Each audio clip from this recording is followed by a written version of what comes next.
Ouais, on rigole parce que Sylvain, il me voit en mode il faut démarrer l'année, quoi. Bon, vous êtes mes cobayes, tout ça c'est un brouillon, parce que je passe à quelle époque ce soir? Et voilà, je m'entraîne sur vous, mes pauvres amis. Donc ça patoche, ça patine, c'est la reprise au début d'année. Amour, gloire et beauté, selon mon expression consacrée. Et c'est vrai que on n'a pas le jus toujours à 100%. Pourquoi? Je pense qu'il y a un truc, tu vois, c'est que je viens de m'occuper de mes gosses pendant 15 jours. Je raconte ma vie, là, c'est pas le sujet. Et ça fait le gentil papa qui essaye de faire regarder Star Wars en anglais pour qu'ils apprennent l'anglais. Et tu vois, une énergie, mais de douceur et de tendresse. Et il faut revenir à Paris, remonter sur le ring, boxer et être dans une autre énergie un peu plus rude. Bon, et puis on est là, je viens de dire amour, gloire et beauté. D'habitude, je fais mon bulletin avec le parc Saint-Pierre en face de moi, une grande espace vert. Là, j'ai une armoire marron en face de moi et un mur blanc. Et derrière, à la place d'avoir ma cuisine multicolore, peut-être que tu pourras faire une incruste, mais j'ai un tableau Valletta. Et voilà, c'est mon espace de vie. Parce que pourquoi? Parce que hier, je suis passé sur Quotidien. Ça aussi, c'est stressant, ça m'inquiète parce qu'il faut faire le mec cool et détendu. Alors qu'au fond, je suis un mec anxieux. Et c'est vachement fatigant de faire pendant 1h30 le mec cool et détendu. Et on reprend par l'Alpe d'Huez aussi parce que mardi, on a eu un coup de fil. Alors ça faisait longtemps qu'avec Reporter et Fakir, depuis le mois de décembre, on se disait tiens, on organiserait bien un meeting commun sur les retraites. On verra bien avec qui. Et là, on a un coup de fil de la mairie du 11e. Qui nous dit c'est bon, la salle Olympe de Gouges est libre pour mardi prochain. On avait une semaine. Et là, d'un seul coup, donc on appelle Marine Tondelier, Europe Écologie Les Verts, elle dit oui, d'accord. On appelle Fabien Roussel, Parti communiste, qui nous dit oui, d'accord. On appelle Olivier Faure qui dit je suis embêté parce que je dois être dans la fédération du Pas-de-Calais ce soir-là, mais je demande à Boris Vallaud, et Boris Vallaud il nous dit oui, d'accord. On a Mathilde Panot de la France Insoumise qui nous dit oui, d'accord. Et donc si tu veux, toutes les planètes s'alignent avec Léa Filoche aussi de Génération pour un meeting commun donc mardi prochain, salle Olympe de Gouges dans le 11e à Paris. Et tu sais, je prends comme un signe que comme ça, quasiment en claquant des doigts, sans hésitation, on répond oui à notre invitation. Tu sais, il y a des moments où l'histoire s'accélère. Moi, j'en ai connu pendant la réforme des retraites, déjà, tu vois, de Sarkozy, parce que on peut dire que, bon sang, en matière d'originalité, Macron, il a rien, quoi. Balladur, il a fait sa réforme des retraites, Sarkozy, il a fait sa réforme des retraites, Juppé a fait sa réforme des retraites, tu vois, c'est d'une banalité. Pour marquer l'histoire, il y a rien de plus minable que ça. La réforme des retraites, donc ça devait être fin 2010, on organisait des meetings en 48 heures et les salles, elles étaient pleines. Et donc, il y a des moments comme ça où l'histoire s'accélère, où tout se cristallise, et je veux croire, espérer qu'on est dans un moment comme celui-là. Et je pense que ça réclame de changer de ton. Tu vois, je t'ai fait des PowerPoint avec des graphiques, des statistiques, en te disant que c'était un défi social, un défi démocratique, un défi écologique. Ok, c'est des arguments. Mais je pense qu'aujourd'hui, le message, c'est Macron, stop. Arrête tes conneries. Pourquoi? Parce qu'il est en train de mettre le pays en danger. Je le disais, à la rentrée, je disais, voilà, ce qui est en question aujourd'hui, c'est l'unité de la nation.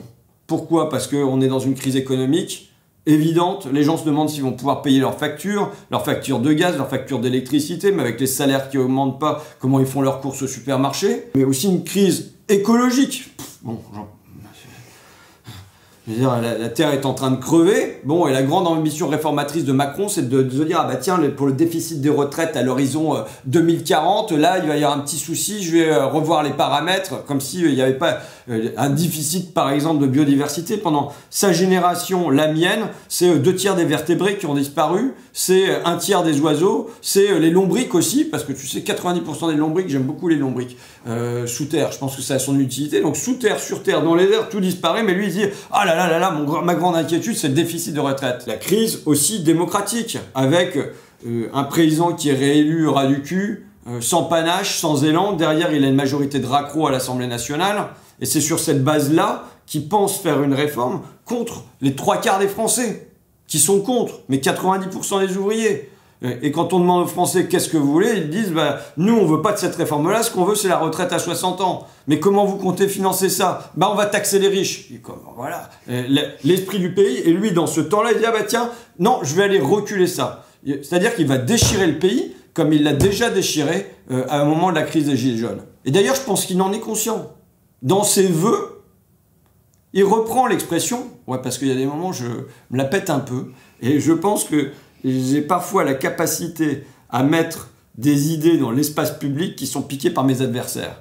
Et l'expression l'unité de la nation, si tu veux, j'ai vu Jordan Bardella du Rassemblement national la reprendre, et je vois aujourd'hui Emmanuel Macron le reprendre. Tu sais, je ne prétends pas qu'il faille mettre un copyright sur une formule ou sur une idée. C'est comme ça. Les formules, elles naviguent. Mais je vois très bien quand il y a des effets de reprise par mes adversaires politiques. Et là, quand j'entends Emmanuel Macron à 6 reprises, qui dit « soyons unis » dans ses vœux, l'unité de la nation, c'est quoi ? C'est le pyromane qui vient mettre le feu à la forêt et qui crie « au feu, au feu, au feu ». C'est ça ce qui est en train de se passer. Il met le feu au pays, il le divise, il installe la discorde et en même temps il dit « soyons unis mes bons amis ». Tu vois ? Et en fait, c'est un discours de droite classique. Déjà, Adolphe Thiers, l'homme qui a réprimé la Commune, qui a fait 20 000 morts, le plus gros massacre à Paris, on le doit à lui. Eh bien après, quand il s'agit d'installer l'impôt sur le revenu, il dit « oh là là, ne mettons pas dans le peuple français cette pomme de discorde, tu vois, soyons pour la concorde nationale. » C'est-à-dire que comme ils ont la force des choses, ils n'ont pas besoin d'avoir la force des mots, et ils se mettent des mots tout gentils, tout lisses, tout doux, mais en fait, pour être d'autant plus méchants dans les faits. Et c'est ce qu'essaye de faire Macron. Et là, je pense qu'il faut continuer à filer des arguments aux gens. Mais on le voit dans les sondages, ils sont conscients, les gens. Ils ne se laissent pas embobiner, ils ne se laissent pas enfumer, ils n'y croient pas aux balourdises du gouvernement. En revanche, c'est est-ce qu'ils vont sortir? Est-ce qu'ils vont se réveiller? Est-ce qu'ils vont sortir? Tu sais, ma formule, mon adversaire c'est la finance, toujours, mais c'est surtout l'indifférence. Est-ce qu'ils vont sortir de cette indifférence? Et là, je pense qu'il ne faut plus seulement parler à la raison, mais aussi au ventre. Ça devient une question d'orgueil. Comment ça? Ces gens-là, de l'Élysée et de McKinsey, qui n'ont jamais été bossés pendant un mois à l'usine, qui n'ont jamais été sur un chantier du bâtiment, qui n'ont jamais soulevé des personnes âgées chez elles comme auxiliaires de vie sociale, c'est eux qui vont décider comment on doit vivre dans ce pays, à quel âge on doit prendre sa retraite, quand est-ce qu'on a le dos usé, qu'est-ce qui est de la pénibilité, qu'est-ce qui n'en est pas. Je pense que c'est aussi là qu'il faut chercher le chemin pour dire à tous les révoltés, mais aussi à tous les résignés, à tous les écœurés, tous les dégoûtés, tous les éloignés de tout ça. C'est le moment, c'est l'heure. C'est l'heure de quoi? C'est l'heure de mettre une limite à leur arrogance, qui se croient tout permis. Je veux dire, ils ont déjà donné des centaines de milliards à leurs amis, et il va falloir qu'ils aillent gratter 8 milliards d'euros sur le dos des soignants et des enseignants, sur les dos des gens qui, à 60 ans, ont les épaules usées, le dos brisé, le cerveau épuisé, pour donner ces 8 milliards-là aux grosses boîtes du pays en baisse de suppression même de la contribution sur la valeur ajoutée des entreprises. C'est ça l'enjeu. Bon, mais en fait, je ne crois même pas que Macron il le fait pour ça aujourd'hui. Je ne crois même pas que Macron il le fait seulement comme il l'écrit dans le programme de stabilité, c'est qu'il a envoyé à Bruxelles, qu'il s'agit de faire des réformes de structure. Donc ces réformes de structure, c'est la réforme de retraite notamment. Il met pour financer la baisse des impôts de production, et donc là c'est la CVAE, c'est ce qu'il met dans le pacte de stabilité, voilà, on va prendre sur la retraite pour donner aux entreprises avec la CVAE. Il l'écrit noir sur blanc. Bon, mais je pense que l'enjeu n'est même pas celui-là. Aujourd'hui, c'est un enjeu d'autorité. D'ailleurs, il le dit.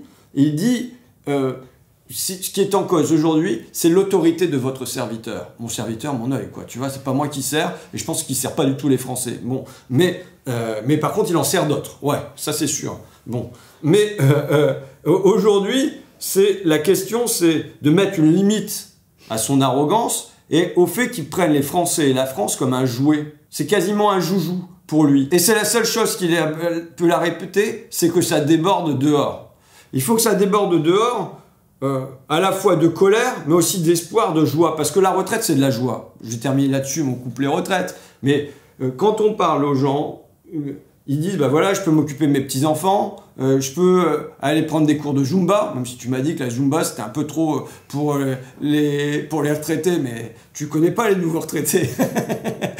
Je peux aller à la chorale, je peux m'occuper d'un club de foot, je peux aller à la pêche, je peux faire des trucs comme ça, et je peux respirer dans ma vie. Il faut voir que voilà, c'est une nouvelle étape de la vie, et nous, on ne doit pas y aller en gauche, triste, sinistre, grise, tu vois, alors que c'est pour incarner, au contraire, un espoir. Et un espoir aussi, tu sais, en 1982, les Français pensaient très majoritairement que la retraite, elle serait bientôt à 55 ans. Eh bien, on doit incarner la joie de ce qu'est la retraite aujourd'hui et la joie de ce qu'elle doit encore l'être davantage demain. Je parlais des vœux de Macron. La phrase la plus commentée, ça a été sur « Mais qui pouvait imaginer qu'on ait des soucis avec le climat cet été ?»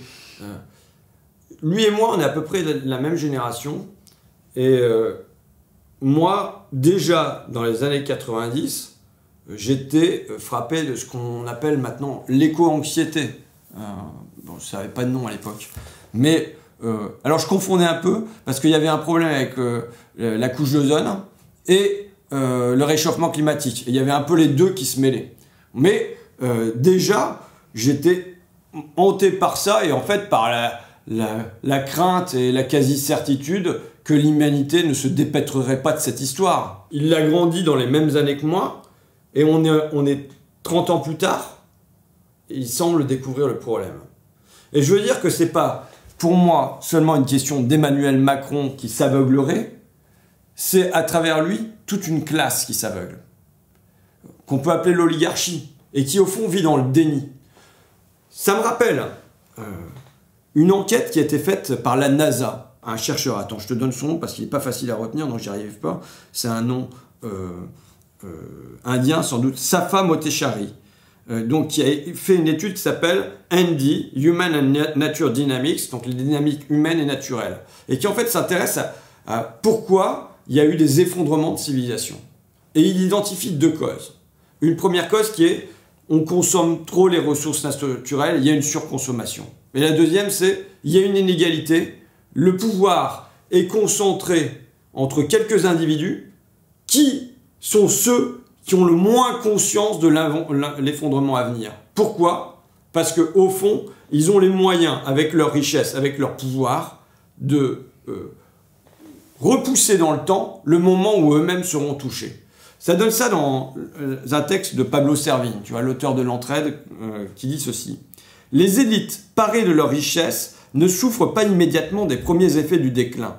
Elles ne ressentent les effets des catastrophes que bien après la majorité de la population, ou bien après les destructions irréversibles des écosystèmes, c'est-à-dire trop tard. Cet effet tampon de la richesse permet à l'élite de continuer un business as usual en dépit des catastrophes imminentes. Pendant que certains membres de la société tirent la sonnette d'alarme, indiquent que le système se dirige vers un effondrement imminent et donc préconisent des changements de société structurels, les élites et leurs partisans sont aveuglés par la longue trajectoire apparemment soutenable qui précède un effondrement et la prennent comme une excuse pour ne rien faire. Macron appartient à ça et il est l'héritier de ça. Il est l'héritier d'une oligarchie qui est dans le déni. Tu vois, il y a un bouquin qui s'appelle Perdre la Terre. Ça fait pas trop un télo, là je cite 2 bouquins d'affilée, mais c'est supportable. Vous me direz. Perdre la Terre de Nathaniel Rich qui analyse comment l'oligarchie, et en particulier l'oligarchie pétrolière, a réagi face au réchauffement climatique en cours. D'abord, il dit, voilà, les premières alertes, c'est quoi? C'est John Tyndall, 1859, hein, 1859, qui dit qu'il y a des variations de CO2 dans l'atmosphère qui pouvaient entraîner des changements climatiques. On a ensuite Svante Arrhenius, qui a un prix Nobel de chimie en 1896, qui montre que la combustion de charbon et de pétrole peuvent conduire à des hausses de température mondiale. Ensuite, on a Guy Callender en 1939, qui montre que, avec les 9000 tonnes de CO2 relâchées par minute, l'homme est devenu capable d'accélérer les processus de la nature. Ensuite, on a Revel en 1957. Les êtres humains mènent actuellement une expérience géophysique à grande échelle d'un genre tout à fait unique, qui n'aurait jamais pu avoir lieu par le passé et qui ne pourra se répéter à l'avenir. C'est lui qui met en place les premières mesures systématiques de CO2. On a Johnson, dans son discours d'investiture, président américain, qui dit « Notre génération a modifié la composition de l'atmosphère à l'échelle planétaire ». Tu vois, bon, c'est vieux. Ensuite, on a un rapport officiel américain sur la fonte de l'Antarctique, l'élévation des mers, l'acidité des lacs et des rivières, des changements qui pourraient ne pas être maîtrisables même au niveau local, ni même national, et qui réclament des décisions planétaires. 1965. J'étais pas né, Macron non plus. On a 1977, Réveil et Killing, il est devenu de plus en plus évident ces dernières années que la capacité humaine à perturber par inadvertance l'environnement planétaire a pris de vitesse les outils dont nous disposons pour anticiper la nature et l'étendue de cet impact. Donc, c'est même pas avant ta naissance, Macron. Avant ta naissance, les scientifiques étaient déjà au courant de ça. Ben pourquoi on l'a pas su davantage? C'est ce qu'étudie Nathaniel Rich, qui dit dans un premier temps. Et puis aussi, la gauche avait le vent en poupe, l'écologie avait le vent en poupe dans ces années-là. Les pétroliers se sont dit, on n'a pas d'autre solution que de se réformer, de changer. Et puis, Reagan est arrivé au pouvoir aux États-Unis. Tu l'as étudié toi-même, hein, c'est le grand bond en arrière écologique. Parce que le grand bond en arrière, permis par la mondialisation, par Thatcher, Reagan, Hayek, Friedman et compagnie, il a eu un volet fiscal, évidemment, les grosses boîtes qui payent moins d'impôts et c'est les petites gens qui payent. Il a un volet sur les services publics, la casse générale en ce moment de l'électricité, de l'hôpital, de l'école ne peut se lire que à la lueur de cette contre-révolution. Mais il a eu aussi un volet écologique puisque à cette époque-là, eh ben, le progrès, il réclamait qu'il y ait de plus en plus de régulation en matière écologique, environnementale, et que là, Reagan, Thatcher ont dit stop à ça, on dérégule, on laisse faire le marché, et on a alors reculé, à la fois sur le terrain concret des décisions, mais sur aussi le terrain idéologique de prendre en compte le mur de l'effondrement qui était devant nous. Macron, il est le fruit de ça. Il est le fruit de cette oligarchie qui est dans le déni. Il est le fruit aussi d'une oligarchie qui ne pense que par l'économie. Et j'ai cette phrase d'un économiste, justement, à la Brookings Institution, Lester Leave, qui dit « Si le monde devait disparaître dans 25 ou 30 ans, cela ne changerait absolument rien pour les économistes d'aujourd'hui. » C'est-à-dire que, évidemment, la boussole face à la crise écologique en cours, c'est pas chez les économistes qu'on doit aller la chercher. Ils peuvent nous filer des outils, ok. Mais la direction, l'horizon, ce qu'on veut nous pour notre pays, pour notre planète et pour notre terre, c'est pas à ces petits calculateurs, ces experts comptables du PIB qu'on doit se référer. Ça doit être beaucoup plus vaste que ça. La manière dont on empoigne le destin de l'humanité, c'est pas seulement avec de la comptabilité. Bon. Et donc Macron, eh ben, il est l'héritier de ça. Il est l'héritier à la fois d'une oligarchie qui est dans le déni et qui ne voit les choses qu'avec ses petites lorgnettes minables des chiffres et de rien d'autre. Ça y est, je me suis énervé un peu. Et ce déni chez Macron, c'est pas comme si il avait eu la révélation, l'épiphanie, il nous avait déjà fait « j'ai changé », je sais pas si tu te souviens. Je peux faire d'ailleurs là, en une minute, Macron et l'écologie. Si tu veux, en 2017, il n'y a quasiment rien dans son programme, il s'en fout, c'est pas le sujet. Et puis d'un seul coup, il fait le One Planet Summit. Tu sais, j'y étais, j'ai vu Nicolas Hulot se jeter dans les bras des fonds de pension parce que c'était la grande illusion du moment macroniste, c'était que c'est par la finance verte que la planète allait être sauvée. Bon, on n'a rien vu. Mais maintenant, la nouvelle illusion macroniste qui veut jeter, c'est que c'est par la technologie, par la robotique, par la numérique, par la génétique, que la France de 2030 sera une France écolo. Non, c'est pas vrai. C'est par des changements dans la société. C'est pas comme si ce déni, il s'était terminé là, avec ses vœux, puisque maintenant, il a vu que depuis l'été dernier, ça pouvait créer des catastrophes en France aussi. Non, le déni se poursuit chez Macron. Qu'est-ce que c'est sa grande ambition réformatrice? C'est les retraites. Tu vois, c'est pas de se dire ah bah, comment on fait pour que les gens ils se déplacent plus en train. Ça devrait être une grande ambition réformatrice. Comment on fait pour que les gens réparent leur téléphone portable, tous leurs produits et qu'on ait, pour moi, un atelier de réparation, tu sais, par quartier ou par canton? C'est pas ça sa grande ambition réformatrice. Comment on fait pour rénover les 5 millions de passeurs thermiques? C'est pas ça sa grande ambition réformatrice. Non, c'est juste sur les retraites. Et tu vois, c'est marrant parce que je pense que on rentre toujours dans des grands événements par des petits bouts. La crise des gilets jaunes, on y est rentré par le prix du gasoil, la taxe carbone. Et puis finalement, à la fin, on a posé la question du référendum d'initiative citoyenne, de la République dans laquelle nous vivions, de qu'est-ce qu'on avait à faire ensemble. Bon, la Révolution française, c'est une crise fiscale. C'est comment on va faire pour payer la guerre en Amérique. C'était ça la facture qui restait à payer. Et puis, on est rentré par ce bout-là et ça a produit un grand événement. Là, on rentre par la lorgnette de la réforme des retraites, se demander si ça va être à 62 ans, à 64 ans ou 65 ans. Ça veut dire des choses très concrètes dans la vie des gens. Mais plus largement, au fond, je crois que ça pose la question du sens de l'existence. Est-ce qu'on doit avoir une existence qui est emprisonnée dans la production et la consommation?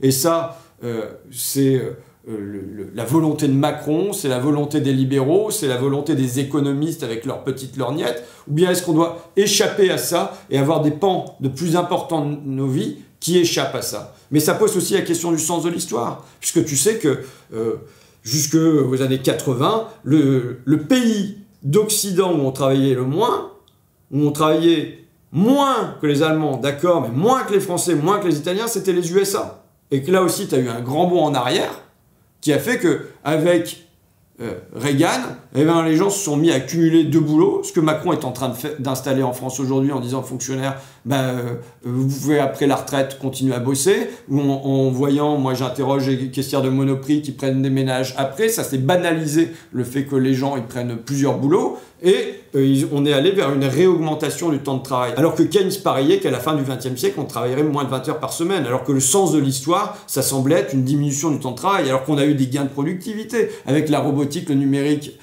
et l'informatique. Bon, et là, je pense que du coup, cette petite question des retraites, elle pose en fait la vaste question écologique.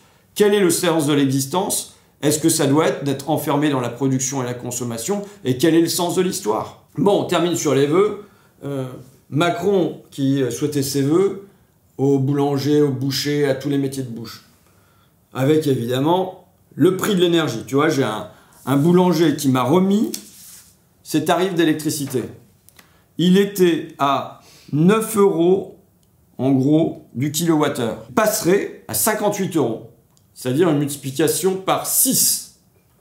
Les bouchers qu'on rencontrait là, sur Place des Invalides juste à côté, c'était pareil, c'était une multiplication par 3, par 5, par 10, bon. Et les gens, non seulement ils sont angoissés sur comment on va payer nos factures, mais c'est où est-ce qu'on va? Quel est notre avenir? Alors je discute avec le boucher, et il dit, qu'est-ce que vous voulez? Il dit, est-ce que vous voulez des aides? Il dit, on en a marre des aides. Je fais la liste des aides, tu vois, en fait c'est des rustines qui sont mises en permanence pour colmater. Les boulangers disent des aides, mais il faut aller les chercher sur Internet, c'est hyper compliqué. Nos experts comptables comprennent même pas. Là, les aides, je t'assure. Non, ce qu'on veut, c'est le tarif réglementé.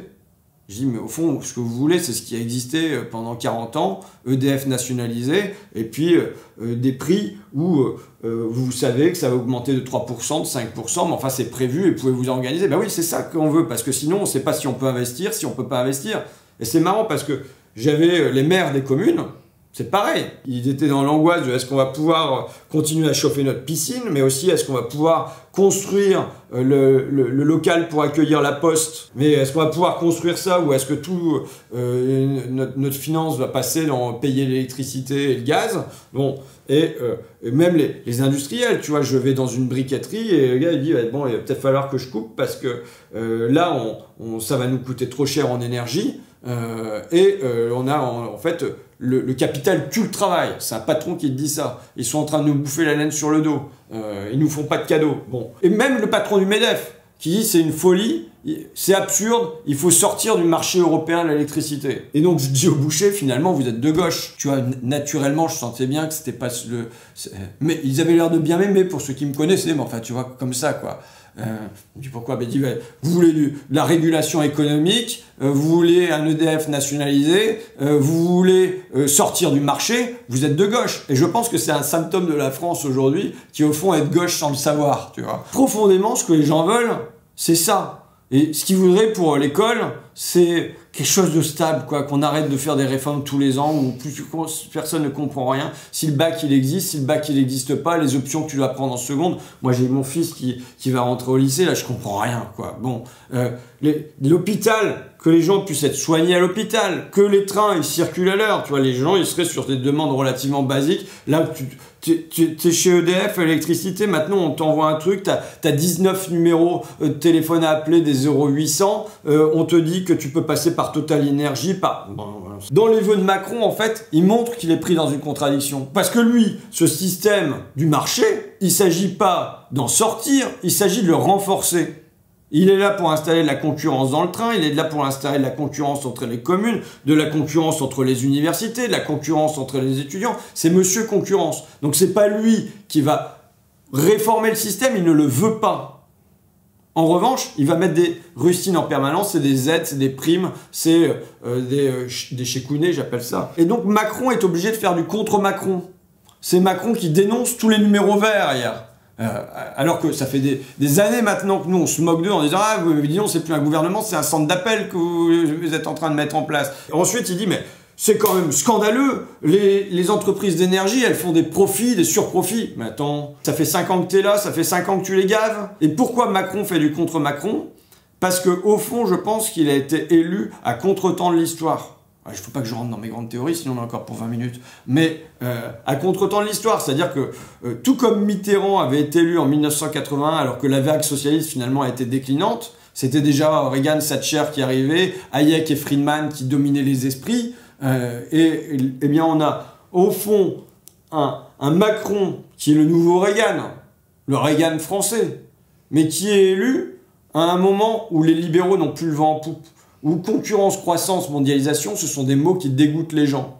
Et où en plus, avec la crise du Covid, la crise environnementale et aujourd'hui la crise en Ukraine, crise de l'énergie, il y a un besoin d'État qui se fait sentir. Ce qui fait que Macron, l'homme qui veut la démolition de l'État, au fond, est obligé de restaurer un peu d'État, mais il n'a pas la psychologie pour le faire, il n'a pas la volonté pour le faire, et il n'a pas l'idéologie pour le faire. Et donc il le fait par du bricolage en collant des rustines à droite et à gauche. Si on veut sortir de tout ça, de Macron et son monde, ça ne peut pas se faire seulement par Mélenchon, Faure, Tondelier, Roussel, Ruffin et tout ça en haut, quoi. C'est pas vrai. Ça, si on veut en sortir, il faut qu'il y ait une volonté populaire qui émerge et qui rouvre un espoir dans la société.